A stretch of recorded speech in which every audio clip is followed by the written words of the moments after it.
So, can we just acknowledge the awkwardness, by the way, about me having to talk to you guys about a film that's basically 100 minutes of sex, drugs, and rock and roll. So I apologize. Don't be awkward. No awkwardness.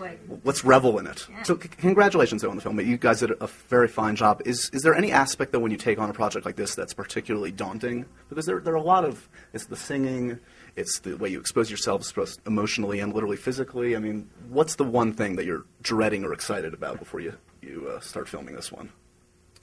I wasn't dreading anything, actually. I was just really excited to actually do it. It's one of those things, like, you don't know how it's going to feel until you're actually there. Yeah. And for me, like, Cherry Bomb was really what kind of summed the experience up for me. And it was, like, the second to the last day of shooting. So it was, that's kind of my, I don't know. What about for you, Kristen? Is there anything at this point in your career that still gets you nervous before you get on set, and is that a good thing maybe that it gets you a little worried? Yeah, well, I'm always Dakota's a little bit more like totally like she's got it. I need to be thinking that this is like the hardest job I'll ever have to do, because then it's like I need to like make myself nervous a little bit. And I was really intimidated by the singing part, like even though it's not as much as what she has to do. Like Joan has such a distinct sound.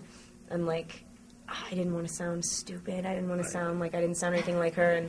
And having met them, it becomes such a different thing to, like, just some movie that a really good writer wrote that you feel responsible for. And you're now responsible for the most important times of these people's lives that you've now gotten to know and that you respect so much. And respect isn't even, like, the right word for it. It's, like, they did something that was, you know...